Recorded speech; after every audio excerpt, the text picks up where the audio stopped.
Good afternoon, everyone. Today, I want to talk about a topic that is fundamental to everything we do in the professional and academic world: integrity. Specifically, we're going to dive into understanding plagiarism. My goal today isn't just to tell you what to avoid, but to show you how proper attribution actually builds your own credibility and professional brand. Let's get started. When we hear the word plagiarism, we often think of someone stealing an entire paper. But it's much broader than that. At its core, plagiarism is using someone else's work, ideas, or even a specific statistic without giving them the credit they deserve. Think of it as intellectual property. If you didn't create it, you must acknowledge the person who did. Whether it's a direct quote or just a unique idea you found in an article, honesty is the first step. Now, why should we care so much? Beyond the ethical side, the consequences are real and often permanent. In a university setting, it could mean failing a course. In the professional world, it can destroy your reputation and lead to legal issues. Plagiarism isn't just a mistake.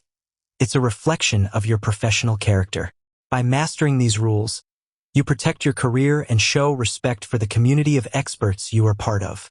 It's important to realize that plagiarism isn't always copy-paste. There's patch writing, where you just swap a few words but keep the original author's structure. There's also self-plagiarism. Yes, you can actually plagiarize yourself if you submit the same work for 2 different projects without permission. And of course, contract cheating or buying assignments is a major violation. Understanding these nuances helps us stay safe. To keep it simple, ask yourself these questions. Did I use a direct quote? Did I paraphrase an idea? Is this common knowledge, like the date of a famous historical event? If it's not common knowledge, or if it's a specific insight, you must cite it. Remember, having a citation in the text but forgetting it in the reference list is still a technical form of plagiarism. It's all about consistency. So how do we do it right? We use standards like the APA style. It requires 2 things: an in-text citation right where you use the info, and a full reference at the end. Citing sources doesn't make your work look weaker. It actually makes it stronger. It shows you've done your research and that your arguments are backed by experts. It gives your work a foundation of authority. Let's look at the mechanics. An in-text citation is like a quick link for your reader. It usually includes the author's name, the year, and the page number. For example, if I'm quoting a scholar named Smith, I'd put his name and the year in parentheses right after the quote. This allows anyone reading your work to see exactly where that specific piece of information came from without stopping their flow. While the in-text citation is a quick link, the reference list at the end is the full map. This is where you provide all the details: the title of the book, the publisher, the URL, and the date. It should be organized alphabetically and placed on its own page. This is a service to your audience, allowing them to find the sources themselves if they want to learn more. Let's look at a common mistake. Sometimes people just drop a URL into their references and think they're done. In a professional setting, this is unacceptable.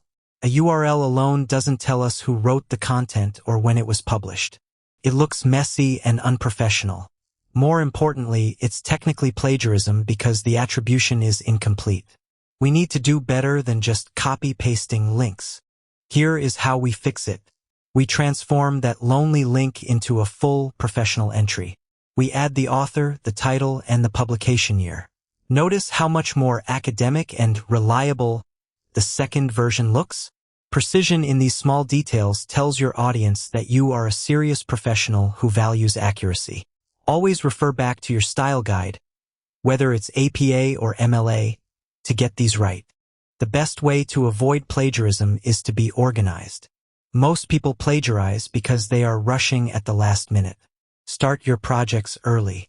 Take notes as you read, and immediately write down the source information. Don't wait until the end of the project to add the citations. Do it as you go. It saves time and ensures you don't miss anything important. In conclusion, avoiding plagiarism isn't just about following rules or avoiding punishment. It's about your brand. It's about being a person of integrity whose voice is respected because it is honest. When you cite others, you join a global conversation of thinkers. Your original ideas are powerful, and they deserve to stand on a foundation of truth. Thank you for your time, and I'm happy to take any questions.